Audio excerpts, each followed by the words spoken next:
noches, señoras, caballeros. Bienvenidos al Gato formato premium, es decir, el de los viernes, que aprovechamos en un formato algo más reducido para comentar, profundizar, reflexionar, en fin, sobre las cosas fundamentales que han pasado a lo largo de la semana. Y este viernes, como en otras ocasiones, pues tengo el honor de presentarles a mi derecha a don José María Francas, rudo fajador. Muy buenas noches. Muy buenas noches. Y a mi izquierda, Javier Torres, fino estilista. Muy buenas noches, Javier. Muy buenas noches, José Javier. Me estaba precisamente colocando el pañuelo. ¿Qué pañuelo? Me has pillado, aquí. Mira, atentos al pañuelo de Javier Torres, ahí estamos. Al mío también, pero sobre todo al de Javier Torres. Si es que parece que lleve así una tarjeta con la chuleta de lo que tienes que contar. Bueno, no perdamos tiempo, porque hay muchísimo que contar esta semana. En realidad, buena parte de ello es como repetición de lo que ha venido pasando en las últimas semanas, meses y casi años, porque hace mucho tiempo ya que debería haberse formado gobierno. En este momento, como usted sabe, la situación es de ruptura plena, pero diálogo fingido entre el Partido Socialista y sus supuestos socios preferentes, que serían Podemos, y al mismo tiempo acuerdo pleno, pero pacto imposible del Partido Socialista con los que no son supuestamente sus socios preferentes, pero en la práctica lo son, que son los separatistas y el señor Revilla, que andaba por allí. En realidad, mismo todo se limita a una sola pregunta. José María Francas, ¿habrá elecciones anticipadas, sí o no? No sé. Bueno, vamos a ver. José María Francas, ¿tú crees que habrá elecciones anticipadas? Si tuvieras que apostar, ¿por qué apostarías? No apostaría por nada. Lo que sí tengo claro es que hace 15 días hubiera apostado por qué no, y ahora ya no apostaría por nada. ¿Por qué? Es decir, doy la puerta abierta, pues probablemente por una tontería, pero me da la sensación de que la presión sobre Podemos ahora mismo es mucho más salvaje, o sobre Iglesias, en el sentido de decirle que tonto has sido, que no te quedaste la vicepresidencia en los 3 ministerios y cada vez te van a dar menos. Yo creo que esta presión de su propia gente, que ha visto perder una oportunidad... ¿Qué gente? De su propia gente. Sí, pero su propia gente es muy heteróclita. Sí, claro. Es decir, ahí están los comunes, está Izquierda Unida, están, en fin... No, de los Los echeniques y compañía. Sí, claro. Vale. Yo creo que eso es muy potente. Ahora, me parece que ¿cuál es el problema? Que no sabemos qué quieren. Sabemos a qué juegan y cómo nos marean y qué ruido hacen. ¿Quién quiere quién, perdón? Que quiere nadie. O sea, yo no sé si Pedro Sánchez quiere ir a elecciones. Ya. Porque lo que está haciendo para ir a elecciones es perfecto.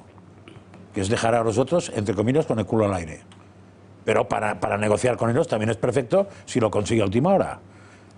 El otro, Iglesias, pues si lo que quiere es ir a elecciones, lo está haciendo muy bien. Si lo que quiere es entrar a última hora y pilar el máximo, lo hizo muy mal, pero igual es capaz de recuperarse. Como no sé qué quieren, me están engañando.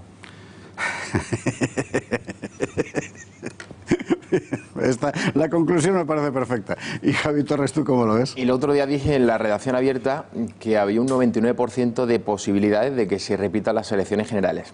Posteriormente vino Xavier Horcajo y me dijo, vamos a bajarlo a un 80, a un 85.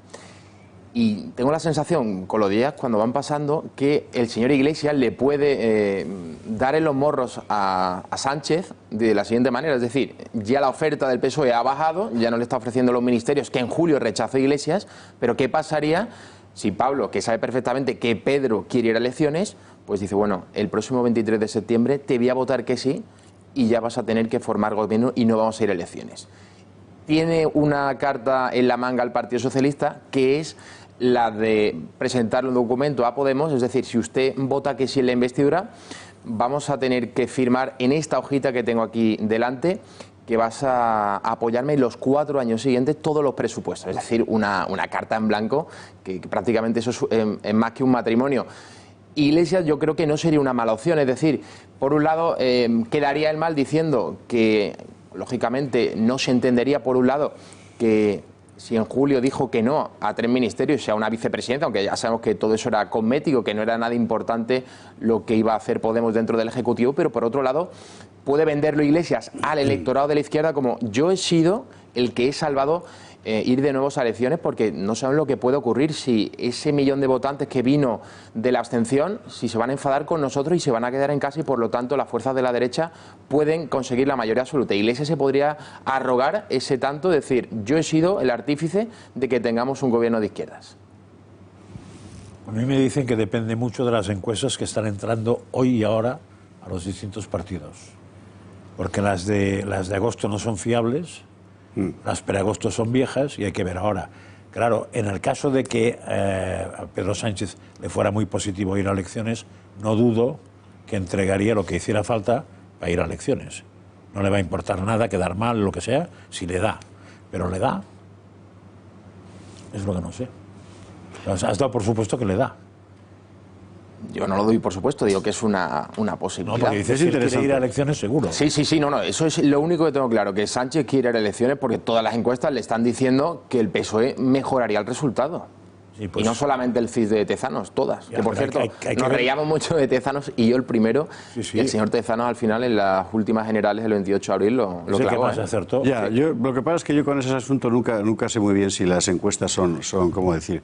Si recogen la opinión o la crean. O ambas cosas en general. Seguramente ¿no? las dos cosas. Y además lo estamos viendo muy claramente en estas imágenes que hemos visto. Es decir, Pedro Sánchez ya no sabemos si es humano o si es un clon de Batman. Ha organizado una especie de autopresentación de sí mismo que le eleva por encima de la condición humana y nos lo hace aparecer como una especie de líder mecánico que se aplaude a sí mismo sin cesar, como estamos viendo ahí en esas imágenes. Y ojo, que esto es todos los días, mientras que los de enfrente se están quietos. De tal forma que tú me contarás. Alguien le recomendó a Pablo Casado que Caradito estaba mejor. Lo que pasa es que me parece que es una recomendación que puede servir para un fin de semana, pero para meses no. Es una recomendación que le haría tal vez a alguien de su entorno más hostil, porque claro, al final... Un amigo enemigo. Estás desaparecido. Hablando de amigos y enemigos, si esto es lo que está pasando en la izquierda, en la derecha lo que tenemos es el asunto de la España Suma y los reiterados empeños de todo el mundo por pinchar el globo que en su día, allá por la primavera pasada, despertó Alejandro Fernández en Cataluña, proponiendo un España Suma para Cataluña, que después, por mor del debate público, se fue extendiendo en España Suma para toda España. Aquí hemos debatido en El Gato esta semana con varias personas sobre cómo lo veía cada cual. Recuerdo una discusión entre Luca Costantini, por ejemplo, que estaba por, y Enrique Calvet, que estaba contra, ¿no? ¿Vosotros cómo lo veis? Es decir, un eventual pacto PP, Ciudadanos, Vox, en los términos que se planteó inicialmente. Es decir, no una coalición única para toda España en las elecciones, sino concurrir en una sola lista en aquellos lugares donde hay más dificultades para que las listas de la derecha salgan. Eso tiene bastante sentido común.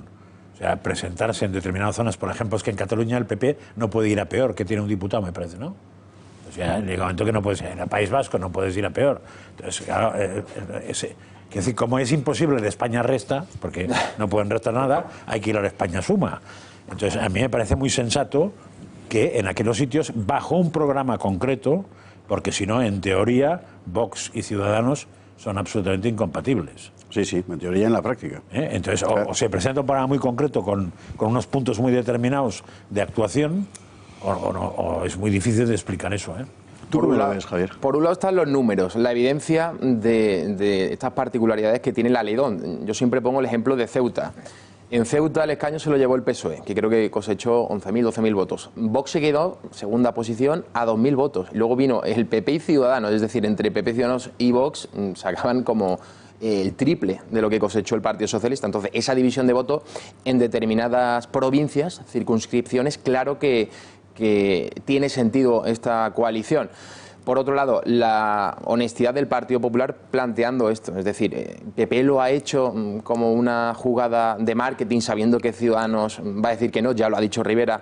Abascal ayer, por cierto, que concedía la primera entrevista del curso político en Es Radio, por la tarde dijo que esto es una operación de propaganda de los populares. Pero esta mañana Iván Espinosa de los Monteros, en Televisión Española, ha dicho que habría que planteárselo en lugares especiales. Por ejemplo, yo creo que se estaba refiriendo también al caso de Ceuta o Cataluña, en lugares en los que esta suma sí tenga sentido. Otra cosa ya serán los programas, pero de momento, para que las matemáticas y los números sumen en determinados lugares, pues parece que esto sí podría salir adelante. Y el Senado, no olvidemos que el Senado, con no hacer eso, se consigue que tenga el Senado el PSOE, que me da la sensación de que ni en noches de lujuria y desenfreno alcohólico lo había soñado jamás. Pero se lo han regalado enterito. Yo creo que bajo un programa muy concreto, o sea, un programa muy concreto, quiere decir que los tres puedan presentarlo sin ruborizarse, si se puede, en zonas determinadas. Y que no hacerlo es un error. A ver si te escuchan, porque el problema da la impresión es que de ponerlo negro sobre blanco. De entrada ellos han hecho una cosa que yo imagino que el electorado medio de la derecha debe tener bastante desolado, que es la objeción de principio de carácter personal fundamentalmente, o de tribu, que es aún peor. Es decir, de este no te puedes fiar, porque es este. Claro, es un poco descorazonador, sí. Sí, es que si vamos a los personalismos, tenemos un problema en la política, sí. En fin, bueno, mientras tanto ha pasado esta semana otra cosa de la que hay que hablar porque realmente ha sido revolucionaria, que es lo que ha ocurrido en el Congreso con el asunto de la famosa visita de la delegación iraní. Lo revolucionario no ha sido que visiten la delegación iraní, país que tiene todos los respetos, faltaría más, sino el hecho de que solo Vox, claro, planteara una objeción de carácter dignidad de la mujer a las exigencias protocolarias dictadas por el Congreso. Que esto es una cosa que ha dejado a todo el mundo completamente desconcertado, empezando por la izquierda. Por si usted está esta semana todavía de vacaciones y no se entera, yo se lo recuerdo. Llegaban los iraníes y el Congreso transmite unas normas de protocolo supuestamente haciéndose eco de los requerimientos de Irán, en los que se pedía a las señoras diputadas que se abstuvieran de tocar, es decir, de dar la mano, tampoco habría mayores tocamientos, digo yo, a los miembros varones, que solo son ellos, de la delegación iraní, y de mirarles a los ojos demasiado desde cerca, que eso no. Bueno, asombrosamente, en los grupos del no bonita no, que quería Carmen Calvo, feminista, no somos todas, habían tragado. Y entonces Vox va y dice, bueno, si esto es así, nosotras no vamos, porque esto es una vergüenza, porque humilla a la mujer, y es verdad.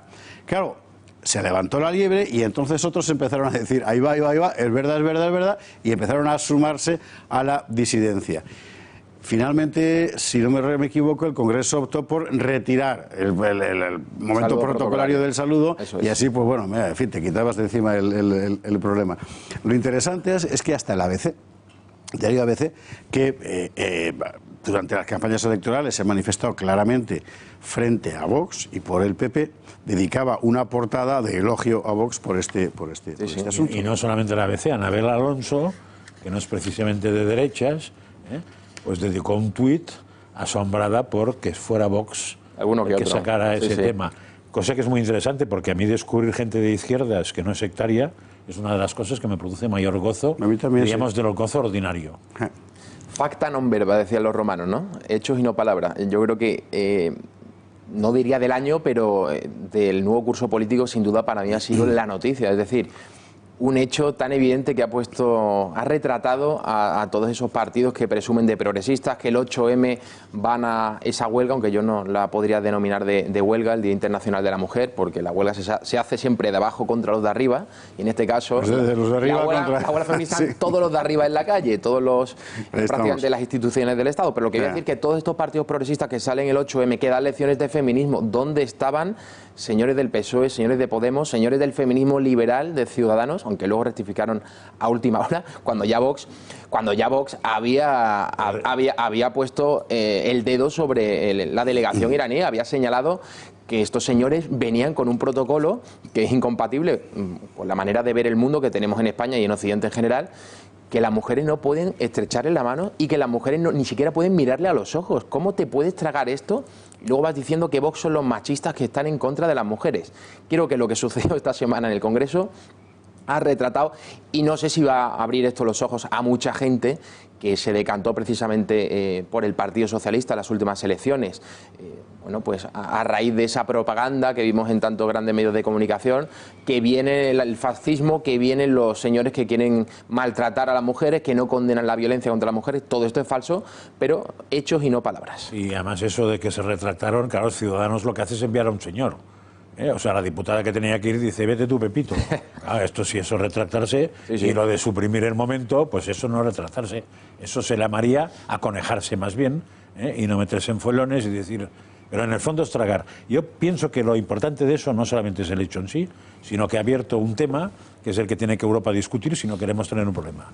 Que es que los países tienen unas costumbres y el que quiera ir a un determinado país a vivir o se adapta a las costumbres o que se vaya a su casa. Eso es muy interesante, porque las costumbres no son, como decir, convenciones superficiales en importancia, sino que son la expresión física, cotidiana, doméstica, de convicciones y de principios. Y además convicciones históricas, o sea, arraizadas. Y el principio de la igual dignidad de la mujer y del hombre es un principio típicamente europeo desde los tiempos, en fin, de Grecia. Lo cual no significa necesariamente, ya lo sabemos, igualdad política, igualdad social, sí, todas son circunstancias que el tiempo ha cambiado. Pero el concepto de la dignidad, desde luego, sí. Bueno, y era tan profundo que hemos acabado casi con la igualdad real, que si no hubiera por la profundidad no hubiéramos acabado así. De hecho, los que no la tienen siguen separándose el hombre de la mujer. Efectivamente. O sea, no nos engañemos, porque los tiempos tienen una evolución. Esto además, yo creo que vemos aquí cuestiones de fondo que en muchos países, desde ya, yo no sé si señalar la victoria de Donald Trump en noviembre de 2016, pero en los últimos tiempos estamos viendo cómo muchos países occidentales, en Brasil, en Estados Unidos, en Hungría, en Polonia, en España, también en Reino Unido, en Alemania, en Francia, en Italia con Salvini, temas que estaban prácticamente sepultados por la corrección política, por el consenso, esa palabra que tanto gusta en España, pues ya hay menos miedo a hablar de otros temas, a dar la batalla cultural. Bolsonaro esta semana, a propósito de Chile, dijo que si no era por Pinochet, que probablemente Chile hoy sería un país tan pobre y tan miserable como Cuba. Esto en España, yo creo que aún estamos lejos de escuchárselo a un político.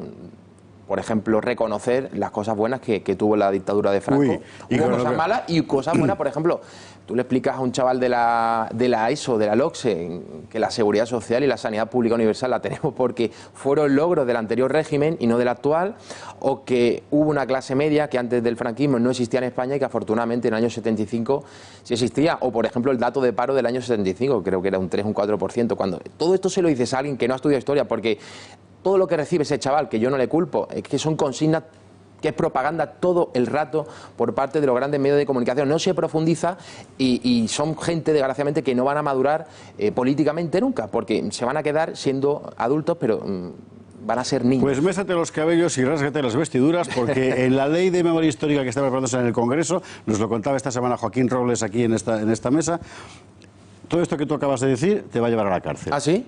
Porque la proscripción oficial de cualquier elogio de cosas que pasaron durante el régimen de Franco se instituye por ley. Con lo cual, la situación puede ser verdaderamente tremenda. Y producirá el efecto contrario, como siempre. Pues no lo sé, pero si te llevan a la cárcel, no. Es que, ojo, hay penas de cárcel. Ya. Es una cosa verdaderamente impresionante. ¿No se puede decir lo de la seguridad social? ¿Con eso me iría a la cárcel? O sea, con decir un hecho histórico evidente y demostrable, José vamos a traer, hemos quedado con Joaquín en que la semana que viene traemos el borrador. Si recordáis, es, por así decir, la prolongación del texto que el PSOE planteó en su momento de mayor histeria hace un año y pico, que preveía penas incluso de cárcel para los denunciados por un tribunal de la verdad nombrado por los políticos. Madre mía. Es una cosa de locura. Es que esto es una dictadura pura y simple. En fin, hablaremos de ello, pero mencionaba antes Javier Torres el asunto de los consensos sobre lo políticamente correcto. Y esta semana pasaba algo muy interesante, que no tiene que ver con la actualidad política directa, pero ojo, con la metapolítica, digamos, lo tiene todo que ver. Y es lo siguiente. Usted habrá visto, sobre todo si tiene niños, la película Frozen. Hombre. Ahora mismo traería a fracas aquello de hazme un muñeco de nieve. Bien, vale. La cuestión es que en la segunda parte de Frozen, por presiones de los lobbies gays y tal, Disney iba a adjudicar a la princesa Elsa una compañera sentimental, es decir, iba a hacerla lesbiana. Bueno, inmediatamente hubo una ola de protestas de padres, etcétera, y al final Disney ha renunciado a hacer lesbiana a Elsa. La ha hecho, bueno, sin pareja, mujer sola. Cristina Ramos nos lo cuenta. Este invierno llega el estreno de una película que muchos llevan años esperando. Un muñeco de nieve que habla, un reino que vive en un invierno constante y una reina que pasa sus días encerrada en un gigantesco palacio de hielo. Seguro que muchos ya han adivinado de qué película hablamos, ¿verdad? Sí, de Frozen. Un estreno que viene cargado de polémica. Numerosos fans del colectivo LGTBI llevan años esperando a que Disney atienda sus ruegos y les conceda su mayor deseo. Que Elsa, la protagonista de esta historia animada, grite a los cuatro vientos que al fin ha encontrado al verdadero amor de su vida. Una mujer. ¡Venga ya! Pero tranquila, Ana, porque no lo han conseguido. O sea, es una auténtica faena. Sus directores y creativos ya han confirmado que Elsa no tendrá ningún interés amoroso en esta segunda parte de la película. Va de superpoderes, de crecer y cambiar el mundo y de encontrar respuestas con las que la protagonista no se había encontrado hasta ahora. Así que, no amigos, esta vez tampoco han conseguido la diversidad sexual que nos quieren imponer desde estos lobbies gays. Aunque todavía muchos se siguen haciendo la misma pregunta. ¿Por qué se empeñan tanto en imponer este ridículo y absurdo adoctrinamiento? Yo le digo una cosa, si Disney decidiera hacer una película en la que abiertamente propone una pareja homosexual femenina, por ejemplo, desde el principio, bueno, que lo propongan al público y el público juzgará. Pero claro, aquí hay una argucia suplementaria, que es de una historia ya construida, con perfiles, digamos, de género ya definidos, transformarla de tal manera que es un poco una trampa para el público, claro. Sí, bueno, pero no, yo creo que la palabra es muy clara. Ahí se pretende un adoctrinamiento. Solo hace falta ver las series que se producen en España y probablemente las que se producen fuera de España para ver que el porcentaje de parejas homosexuales no tiene nada que ver con la realidad de los países. O sea, ahora mismo no hay serie que se vea en televisión en que no aparezcan casi equivalentes. Y en la vida no es así. Podemos conseguir que lo sea, ¿eh? En base a normalizar situaciones podemos cambiar hasta la estadística, pero así, la realidad no es así. Eso se llama manipulación, se llama adoctrinamiento y se llama dirigir una sociedad, ingeniería social.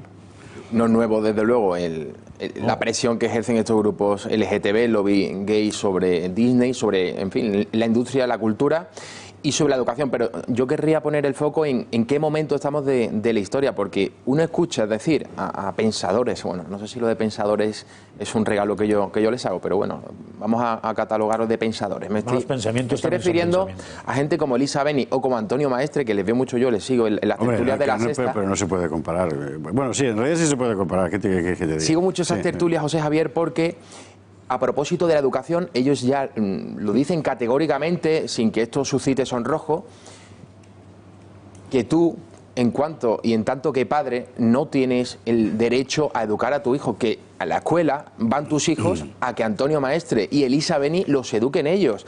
El propio Maestre decía, no, en la escuela pública está para blindar a los hijos de Rocío Monasterio de la propia Rocío Monasterio. Pero ¿qué clase de totalitarismo estamos soportando? ¿Cómo esto no puede suscitar una condena unánime? Es decir, que lo natural durante toda la historia ha sido que los padres eduquen a sus hijos. Es que yo creo que, en fin, esto es lo más lógico y lo más coherente y lo más de sentido común. Un padre y una madre, acorde cada uno a sus principios y a sus valores, pues tendrá que educar a sus hijos. Y al colegio se va a que les impartan asignaturas, pero no a que les eduquen. Eso es, yo creo que, labor y rol de los padres. Entonces, bueno, todas estas presiones del lobby LGTB pues responden a esa pulsión que tienen en la izquierda y todos los grupos progresistas de moldear a la sociedad a su antojo. Luego, desde el punto de vista estético, o sea, literario, artístico, cultural en general, hay algo que a mí, la verdad, aunque solo sea como productor de libros, ¿verdad?, me saca de quicio, que es la transformación de una historia para adaptarla al canon dominante. Es decir, y tú imagínate, coges el Quijote y para adaptar a los nuevos tiempos te inventas que a partir de ahora en todas las ediciones hay una relación homosexual entre Don Quijote y Sancho. Bueno, vamos a ver. No dé usted idea, don José Javier. No, pero ¿verdad que a usted le parecería una gilipollez? Y además una agresión, en fin, un atentado. Bueno, si tú construyes una historia con unos perfiles, lo lógico es desarrollar esos perfiles. Si tú readaptas al canon, a la ortodoxia ideológica dominante, todas las obras de arte, y una película es una obra de arte, normalmente, a veces de mal arte, pero bueno, lo que estás haciendo al final, ¿qué es? Pues es como cuando en la tradición, no sé, cualquier tradición integrista de cualquier religión, por ejemplo, se transforman todos los textos clásicos para encajarlos bajo los dogmas de ese integrismo. Bueno, pues hoy estamos ante un integrismo realmente, que era este integrismo de lo políticamente correcto, fuera del cual no hay salvación. Y así está Javi Torres de delegado y con cara de condenado, porque este es el primero que se va al infierno de los progres, con toda seguridad. Bueno, antes he dicho que me voy a ir a la cárcel por decir los logros del franquismo. Pues imagínate, ¿no? Claro, todos los que hemos escrito durante años, tratando de examinar objetivamente lo que fue el periodo de Franco, estamos... Tenéis un problema. Tenemos los grilletes puestos en las manos. En aquella época no escribía. También es verdad. Pero bueno, estamos en estas. En estas, más lo que han contado ayer una serie de editores y libros de texto, de por qué sus libros son como son, es decir, por qué dan tanta vergüenza. No porque ellos quieran, sino por las exigencias de los políticos, que por ejemplo en Canarias prohíben que a los niños se les diga que existen ríos, porque como allí no hay, a la vuelta de la publicidad se lo contamos.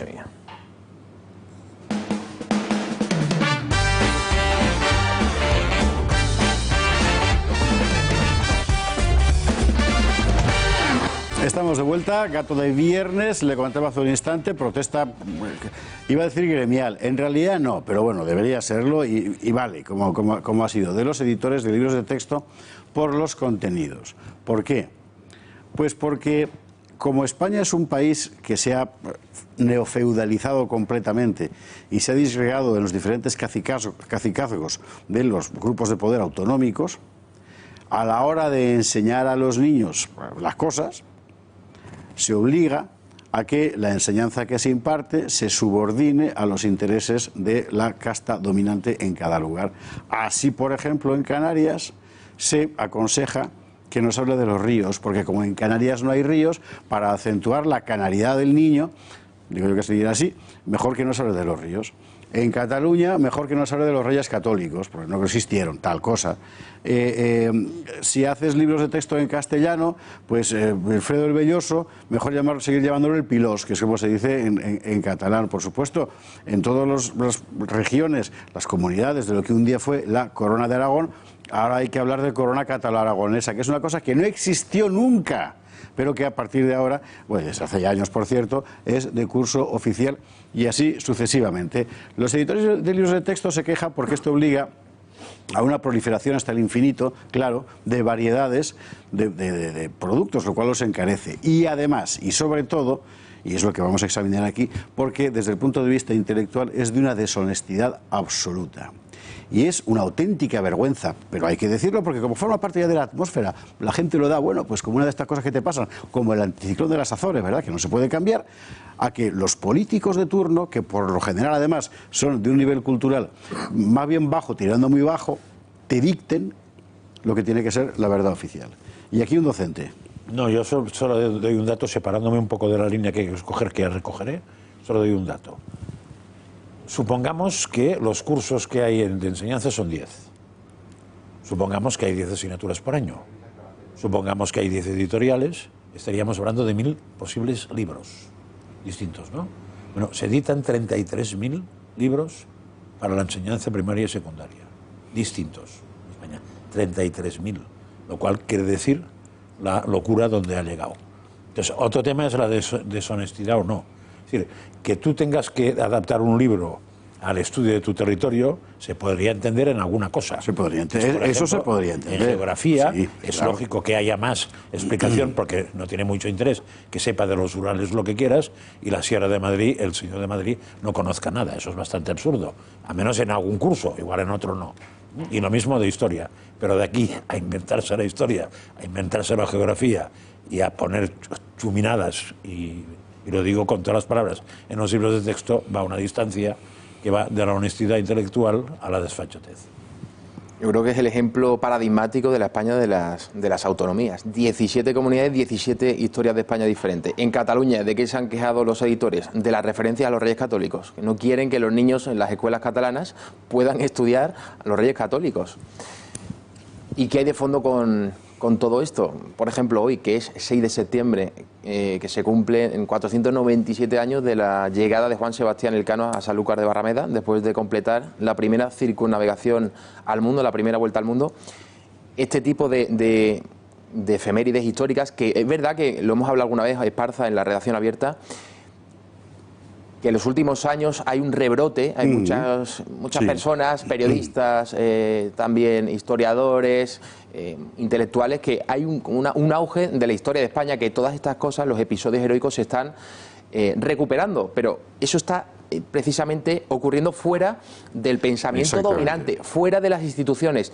Yo creo que esta es la parte positiva, es decir, que está habiendo una reacción a todo este adoctrinamiento. El ejemplo de las historias de España, 17 comunidades, 17 historias de España diferentes, pero está viendo, y eso sí me gusta, y muchas veces yo creo que pecamos de pesimistas, pues también hay que decir que fuera del pensamiento dominante de las subvenciones, de la España de los chiringuitos, hay cada vez más españoles y jóvenes que se están interesando por la historia de España. Y hace unos años, ¿quién hablaba de Blas de Lezo en España? ¿Quién hablaba de Blas de Lezo, que era una figura Esparza? Bueno, Javier Esparza y Fernando Paz seguramente, sí, pero el resto de los mortales es que no nos sonaba. Y Pablo Victoria, hay que hacerle un homenaje siempre a Pablo Victoria, el senador colombiano y escritor colombiano, que fue el primero que publicó un libro importante sobre Blas de Lezo en España. De Colombia. Narices. y que por cierto está aquí en el Gato, en fin, un auténtico caballero. Es verdad. Tendría que haber una historia de España para todo Esparta, ¿sí o no? Por supuesto. Por cierto, aprovechamos ya eso que cuenta Javi. Yo sigo recomendando la película El Cano, que debe ser todavía en cartel. Es una película de animación española. Si usted va allí buscando que le cuenten la historia completa de la circunnavegación, evidentemente no la va a encontrar. Es una película de animación para toda la familia. Pero en lo esencial está muy bien contada y es muy simpática.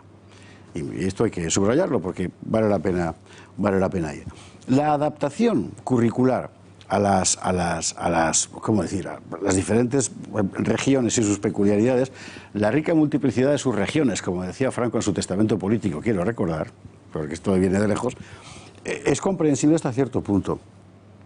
Pero lo que estamos viendo es, como suele ocurrir con todo en el Estado de las Autonomías, que cosas que teóricamente y sobre el papel son juiciosas, la ambición de la clase política las convierte en disparatadas. Y al final lo que estás haciendo es criar generaciones locales de tal forma que siempre sean generaciones locales y no pueden ser otra cosa, que los de fuera lo tengan cada vez más complicado para ir allí y que por supuesto ellos reconozcan siempre como único poder legítimo el que está. Es que yo creo que has dado en el clavo de lo que se persigue. Se persigue exactamente esto. Y entonces, en un momento determinado, cuando se llega a la conclusión de que la verdad uno se la puede cargar por intereses ideológicos, a partir de ahí es barra libre absolutamente en todo. Pero es que para mí ese es el problema. O sea, así como en matemáticas a nadie se le ha ocurrido hacer opciones distintas de las matemáticas según la autonomía. Bueno, espérate. Para dar, de momento, claro, para dar un perfil político al teorema del que quieras, Arquímedes, pero no, en la historia sí, en la geografía también, y en la cultura también, etcétera, etcétera. Entonces, acabas de dar una idea terrible, porque con eso de todo cuerpo sumergido en un líquido, imagínate en aquellos lugares que son secarrales. Sí, pues, se eliminará de los libros de texto. Tenemos un problema. Aquí hay que repartir culpas.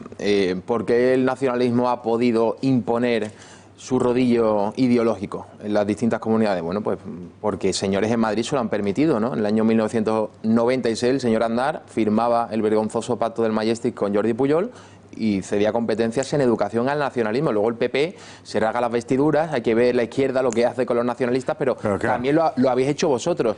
Y por cierto, la izquierda, nos guste o no, pero la izquierda siempre le ha dado una importancia tremenda a la educación, al control y al dominio de los medios de comunicación, en definitiva a la cultura. Hace unos años Pablo Iglesias, cuando se supone que, Izquierda Unida apoyó, cuando en el 2012 Javier Arenas en Andalucía no logró mayoría absoluta, gobierno del PSOE de Griñán con el apoyo de Izquierda Unida. Y salía Pablo Iglesias, que aún, era la época en la que estaba aquí en la tertulia del Gato al Agua, aún no estaba formado Podemos, y claro, hablaba con sinceridad entonces, porque no estaba al frente de un partido político. Decía, no puedo entender cómo los informativos en Canal Sur no han cambiado un ápice a cuando estaba solo el PSOE. Es decir, entre Izquierda Unida y los comunistas en Andalucía no han metido mano en la información. Y decía él textualmente, dadme a mí todos los informativos y con todo los respeto que se queden otros la consejería o los ministerios de turismo para regar campos de golf, que a mí eso no me interesa nada. Yo quiero controlar los medios de comunicación y los informativos. Pues yo creo que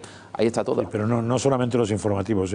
Ahora mismo es mucho más importante controlar las series y los informativos. Todo eso es la cultura, en definitiva. También los libros de texto. Porque la gente joven informativos les suena a japonés y en cambio las series no les suenan a japonés. Eso es.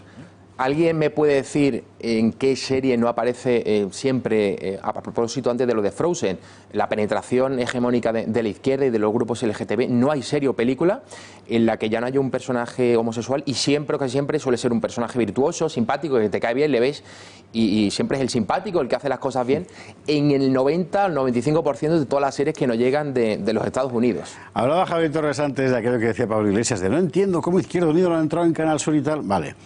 Al PSOE le interesaba mucho mantener Canal Sur y todo, en general, de medios de comunicación. ¿Por qué? Pues porque gracias a eso ha conseguido que el mayor escándalo de corrupción de la historia de España, que es el de los seres fraudulentos, que lleva junto el de los cursos de formación, insisto, el mayor que se conoce en monto de dinero, esté quedando, no diré que desapercibido, pero casi. Y que en torno a él estén ocurriendo cosas que son absolutamente escandalosas, que serían para coger el Consejo General del Poder Judicial y cerrarlo, y nadie diga nada. Nadie menos nosotros y unos pocos más. Esta semana, María Matos, a propósito de las últimas novedades sobre la juez Núñez Bolaños, nos ponía en perspectiva la cuestión. Vamos a verlo. Vamos a darles algunos datos de este juicio que hemos bautizado como el ERE escándalo, porque se trata del mayor caso de corrupción de la historia de España. Vamos a intentar que lo vean con perspectiva, porque es un caso de mucha magnitud. De hecho, se calcula que esta trama estuvo activa durante 10 años, entre el 2000 y el 2010. Aquí lo ven, aunque ponga 19, es el 2010. Una corruptela que empezó en pesetas y que luego ya acabó en euros. Hablamos también de un caso de corrupción más cuantioso de la historia de España, ya que se utilizaron 680 millones de euros para pagar prejubilaciones y ayudas a empresas en crisis. Y récord también de investigados, con cerca de 300 los imputados que se han sentado a declarar, y son 21 los acusados entre exconsejeros y exaltos cargos de la Junta, entre ellos Chávez y Griñán. Y atención a la cantidad que la Fiscalía Anticorrupción cifra como responsabilidad civil de los procesados por malversación, nada menos que 741 millones de euros que vamos a ver en estos momentos. Y por último, desde que se empezó a investigar este caso hasta que se cerró, han pasado 8 años de instrucción. Por eso nos preguntamos qué pasa con la sentencia de los ERE. Pues concretamente, el 17 de diciembre, como decíamos, del año 2018, este caso quedó visto para sentencia. Ahora lo vamos a ver. Han pasado 9 meses, tan solo faltaría redactarla y publicarla. ¿Por qué han tardado tanto? Pues ha habido varias complicaciones. Por ejemplo, en el caso del presidente del tribunal, que lleva una pieza política de los ERE, estuvo de baja por enfermedad y de los 9 meses que han pasado, solo ha tenido 6 de liberación de trabajo, de su trabajo habitual, para poder dedicarse solamente a los ERE. En el caso de sus compañeras de tribunal, las magistradas tan solo fueron liberadas de tener que asistir a juicios y de sus trabajos habituales durante 3 meses. En el caso de María Núñez Bolaños, como contábamos, la jueza que lleva todas las piezas de los ERE, en general hay que destacar una denuncia contra ella puesta por la Fiscalía Anticorrupción, asegurando que la magistrada está retrasando injustificadamente la resolución de los procesos. Pocos días después, pues pidió la baja por enfermedad, se fue de vacaciones y al volver un día después ha vuelto a pedir la baja por enfermedad. Así que parece imposible que finalmente salga algo adelante. Pero de todas formas, los escenarios son dos: o una sentencia condenatoria o una sentencia absolutoria, que vamos a ver en este caso. Y hay partidos que saldrían favorecidos. Si hay condena, el Partido Popular se marcaría un tanto al haber ejercido de acusación popular, y si hay absolución mayoritaria, el PSOE por fin podría respirar tranquilo. Aunque pase lo que pase, casi seguro que lo que diga uno o lo que diga otro llevará el fallo al Tribunal Supremo. José Javier. Así nos contaba María Matos esta semana cómo está el asunto de los ERE. Yo le resumo más o menos la cosa. Diciembre de 2018, queda el caso visto para sentencia. Vale. Aparece el presidente del Tribunal Superior de Justicia de Andalucía y dice, bueno, la sentencia la dictaremos en un momento en el que no vaya a interferir con la vida política. Tal cual. Es que hay que repetirlo porque es asombroso. O sea, el presidente del Tribunal Superior de Justicia de Andalucía dice que la sentencia queda subordinada a que no interfiere en la vida política. Esto es lo que se llama separación de poderes, ¿verdad? Bueno, durante el camino, la jueza Núñez Bolaños se da de baja por, supuestamente, una fractura de tobillo, en el mismo momento en el que los fiscales, que al fin y al cabo es gente con cierto punto de honor, ¿verdad?, empiezan a protestar y dicen, esto no puede ser, porque estamos quedando a la altura del betún. Y efectivamente, a la altura del betún y aún por debajo. Vuelve de baja la jueza. La Fiscalía, por el camino, denuncia oficialmente a la jueza por obstaculizar la instrucción. Vuelve la jueza de vacaciones y toma una serie de medidas sobre unos casos, otros que había sobreseído lo rectifica, y se va de vacaciones. Y a la vuelta de vacaciones se vuelve a coger la baja. Esto es una auténtica vergüenza. Pues bueno, ¿a que usted no se ha enterado? De lo de Esperanza Aguirre seguro que sí, pero de esto seguro que no. Pues ya ve usted, en fin. Francás, ¿cuántos años llevas tú viendo lo de los ERES? Era Francás todavía joven cuando empezó este asunto de los ERES. No tan joven, pero bueno, o sea, llevo los años que lleva todo el mundo, más de 10. Pero es que además son temas muy distintos, ¿eh? O sea, la declaración del señor del Tribunal Superior de Justicia de Andalucía es una declaración que confunde los términos. Estoy de acuerdo. Pero es que la actuación de la juez no es que confunda los términos, es que está haciendo que se sobresean los casos porque se pasan de plazo, que es mucho peor. Porque dilatar una sentencia por motivos políticos, quiere decir que le falla algo, pero lo otro es que los van a ir saliendo de rositas simplemente porque no se han cumplido los plazos. De todos modos, no olvidemos que en España la idea esa la tienen muchos políticos, la de que no haya interferencias judiciales. Acordaos de toda la explicación o las preguntas que se le hicieron a Marchena sobre el juicio del proceso. Es verdad. Ciertamente. Que cuando lo sacarían, que cuidado, que no fuera caso que vaya a intervenir, y de hecho ahora lo que se espera es que se produzca en octubre, con lo cual podría afectar a las elecciones. Entonces, o sea, hay un par de gremios, sintiéndolo mucho por si os afectan directamente, que son el político y el periodístico, que en España lo de la separación de poderes, supongo que lo ha estudiado, pero debía ser en una autonomía distinta. Porque el pillau no lo tiene. Es decir, esto es la razón del mundo. ¿Y en Sevilla la gente qué dice, Javi? En Sevilla la gente que dice, bueno, pues... ¿Dice algo de esto? Sí, no, yo leo mucho la ABC de Sevilla y ahí sí que se va haciendo, porque fue el medio de comunicación que destapó... Bueno, es el de referencia para este asunto, ¿eh? Sin duda, hay que leer la ABC de Sevilla para enterarse de todas las novedades. Y un abrazo a mi amigo Romualdo Maestre, por cierto. Yo también le mando un abrazo para Romualdo. No tengo el placer de conocerlo en persona, pero siempre le leo y nos seguimos en Twitter. A ver si le traemos un día, venga. El caso de los ERE, los señores del PSOE se han gastado dinero de los parados, dinero público, que se supone que iba a ir a los parados, en prostitutas y en cocaína, entre otras muchas cosas.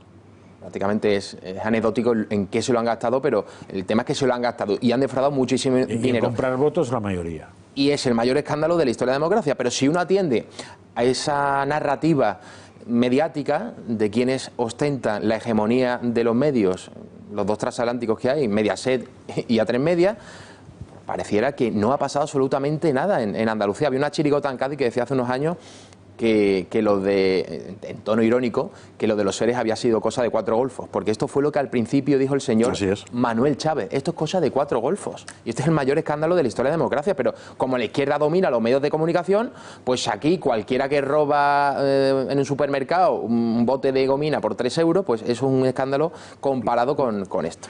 No mire usted los cabellos de Javi Torres, que lo de la gomina ha sido un ejemplo que venía así porque así. En fin, bueno, ha ocurrido. Le rectifico, no el mayor escándalo de la historia de la democracia. Desde el siglo XVII, desde el duque de Lerma y sus pelotados urbanísticos, el mayor escándalo que hay numéricamente, es que no hay otro. En fin. Bueno, ¿y qué pasa con el asunto de... ¿El de los Pujol está por ahí? El de los Pujol está por ahí. ¿Tienes toda la razón del mundo? Sí, señor, tienes toda la razón del mundo. Veces, pero aún no está cuantificado del todo. Ahora bien, ¿de qué se ha hablado sin parar en Madrid? De lo de Díaz Ayuso. ¿Y qué hay de verdad? A la vuelta de la publicidad se lo contamos.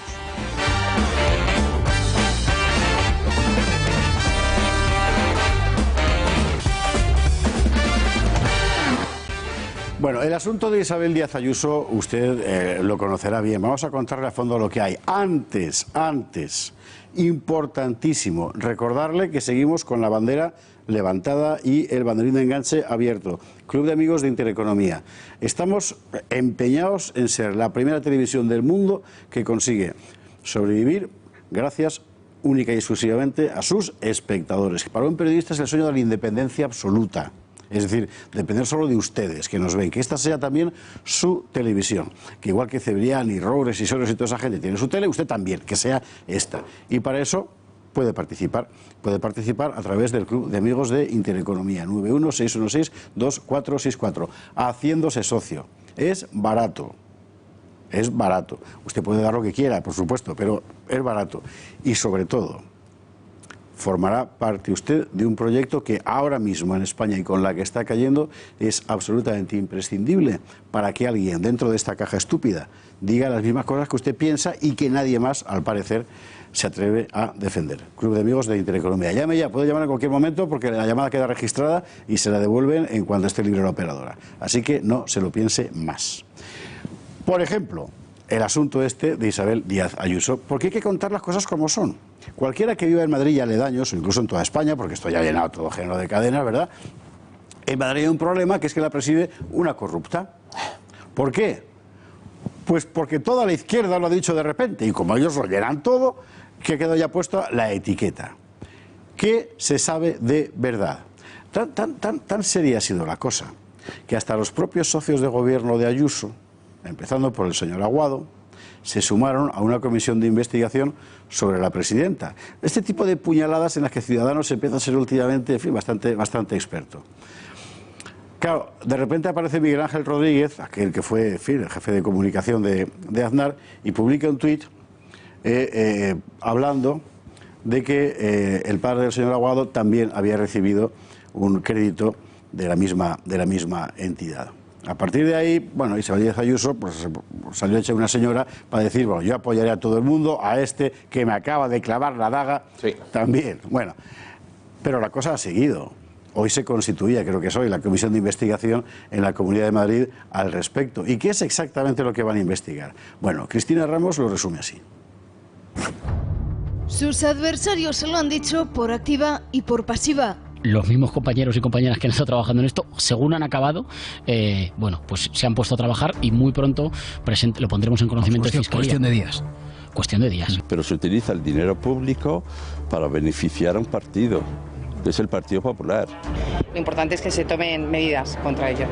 Vamos a presentar una solicitud para que se configure una comisión de investigación en la Asamblea de Madrid para investigar toda la gestión de Aval Madrid. Pero ella lo ha negado una y otra vez.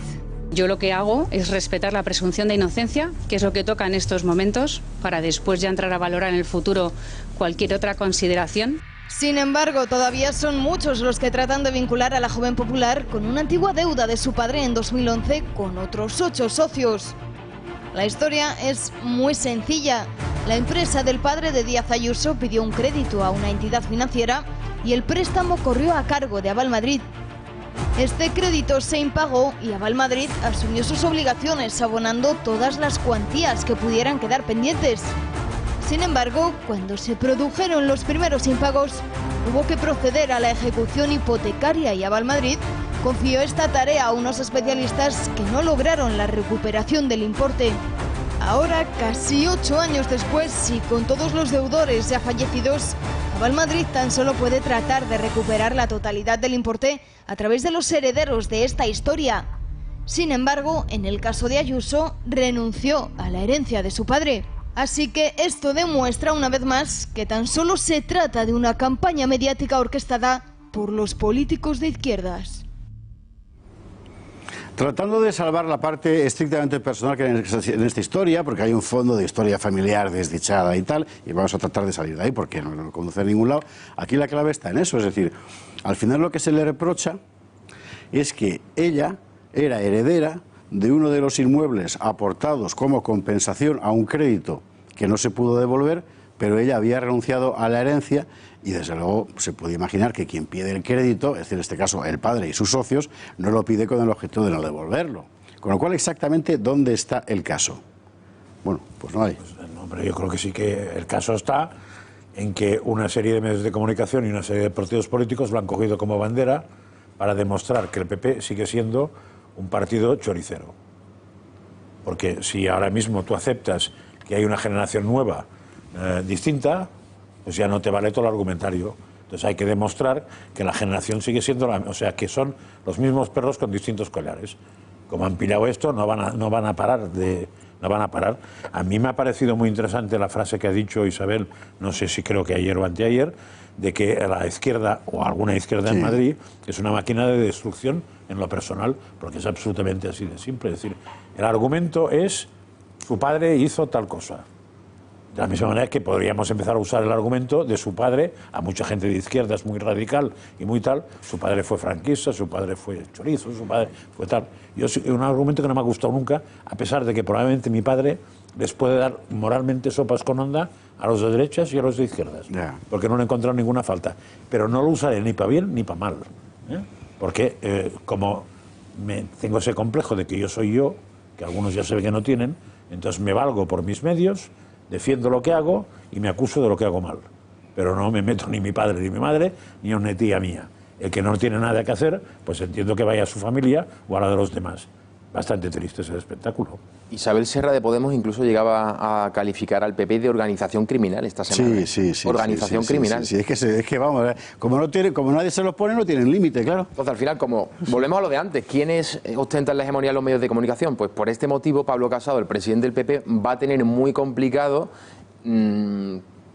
tratar de desmarcarse de toda la herencia envenenada que sin duda existe, aunque esta semana La justicia le ha dado también la razón al PP, por cierto, en el caso de la destrucción de los ordenadores. También se ha tirado de la moto el PP con las declaraciones después. De Teodoro.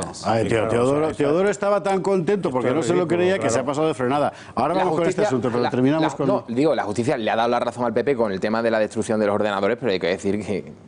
La justicia ha dicho que no puede demostrar que hubiera nada. Claro, pero bueno, pero de aquí... que no huele bien. La destrucción de los ordenadores del caso Bárcenas, claro, a pesar de que la justicia le ha dado la razón al PP, no huele bien. Vale, la justicia ¿Usted en su casa realidad, se dedica a destruir ordenadores? ¿Quién hace eso? La justicia en realidad no le da la razón al PP. Le da la razón en la medida en la que... No hay pruebas. En la medida, claro, en la medida en que la acusación de haber destruido pruebas no se podía probar. Usted sabe de qué consiste la cosa, ¿no? Es decir, Bárcenas dice al juez que parte de la contabilidad del partido y tal estaba en su ordenador que se había dejado en Génova. A martillazos. Después hace una declaración en la que dice esto y otras cosas más, que lo dijo en la primera. Bien, cuando se pide ese ordenador, el ordenador está deshecho, se ha destrozado el disco duro, cosa que dice el PP, habrá que creérselo, que es, digamos, lo rutinario, ¿verdad?, cuando se produce un cambio de funciones, bien, lo que fuere. El asunto es que se acusa al PP de destruir pruebas. El juez recibe el ordenador en cuestión. La cuestión es, ¿cómo puedo yo demostrar que se han destruido las pruebas? ¿Qué pruebas hay de la destrucción de pruebas? No, y que había pruebas. Y que ahí había pruebas, porque hay quien dice que ahí no había nada. Exactamente. Como el juez ha recibido dos testimonios distintos, no contradictorios, pero sí distintos, de Luis Bárcenas, dice, bueno, tengo dos opciones. Uno, fiarme de dos testimonios diferentes de un señor que no puede probar lo que dice, o atenerme a las pruebas que tengo en la mano. Y ningún juez va a condenar a nadie si no tiene pruebas en la mano. Cosa que es completamente lógica, por otra parte, en este caso. Claro, luego llega Teodoro García Egea y dice, la justicia ha dicho que el Partido Popular es un partido honrado. No, la justicia... el día que la justicia diga que un partido es un partido honrado, sea el PP, el PSOE o cualquiera, entonces ese día habrá que salir corriendo, porque vamos... La justicia habrá dejado de ser honrada. Me dejas que a Javier le un tema... Te has dicho que los medios de comunicación, la derecha, que la izquierda domina los medios de comunicación. Sí, yo creo que hay que ir un paso más. La derecha desprecia los medios de comunicación. Sí, no estoy completamente. Sí, pues las dos cosas son ciertas. Ahí sí, pero al despreciarlos se los ha dejado a los otros. Es más, en muchos casos se los ha regalado, por no decir en casi todos. Pero porque desprecia la cultura, desprecia todo lo que no sea el dinero. Porque tú hablas con un chaval, y así hay que decirlo, las cosas están cambiando, pero tú hablas con un chaval de izquierdas y es más idealista que el de derechas. Es verdad, la gente de derechas quiere ser rica. Muchos jóvenes, no, yo lo que quiero ser en esta vida es rico, pegar el palo. Pues, no tienen muchas ideas en la cabeza. Pues espero que esto esté cambiando, pero es totalmente trágico, pero cierto. Pero lo importante es no ser tonto. Y en el caso de la derecha es muy difícil pensar que no lo es. La economía lo es todo, decía Mariano Rajoy Brey. Pues ahí están los resultados, ¿no? Sí, ahí están. Todos los medios de comunicación abandonados a la izquierda, que como de tonta no tiene un pelo, sabe perfectamente cómo usarlos. Y no va a parar, vamos. Pero con patrones de derechas. Hay que recordar que dentro de los imputados por el caso Pública esta semana estaba Javier Monzón, que es el jefe actual de Prisa. Del grupo El País. En toda la trama de ayuntamientos hay algún ayuntamiento que no es del PP. Parla, por ejemplo. Y no ha salido en ningún sitio. Exactamente. Y por cierto, otra cosa que es muy interesante, porque para que se vea cómo ganan la batalla con la derecha incluida. He estado esta semana buscando el tema de Esperanza Aguirre, cuántos medios de comunicación usaban la palabra correcta, que no es imputación. Porque todo el mundo sabe que no existe ya la palabra imputación jurídicamente. Bueno, pues he encontrado uno o dos que, para no reincidir en la misma palabra, la segunda vez... O sea, por razones estilísticas. Por razones estilísticas cambian de palabra, pero todos, y no sé si aquí se ha usado. Todos. Claro, yo entonces me da culpa. Yo sigo hablando de imputaciones. Pues muy mal, porque usar la palabra imputación, además de que es un error, es mala leche. Porque la palabra imputación viene cargada de porquería. Entonces, cuando se usa, puede ser que sea por error. Algunos se equivocarán. Pero, Franca, si no está imputado, está siendo investigado. No. ¿Cómo que no? La palabra imputación se ha quitado del vocabulario jurídico precisamente por la confusión que crea. Porque connota la atribución de una denuncia de delito. En un momento determinado, la ley dice no existe imputación, sino que dividimos la figura en dos. Investigado y que es a mí me van a imputar incausado. Falta de respeto a los horarios si dejo que Farca siga hablando, porque tenemos que cerrar ya, que la tele es lo que es. Señores, que pasen buen fin de semana. El lunes más gato al agua. Javier Torres, muchas gracias. Gracias a ti, Esparza. Señor Fracas Maestro, lo mismo digo. Y a ustedes, como siempre, buenas noches. Buen fin de semana y el lunes más gato.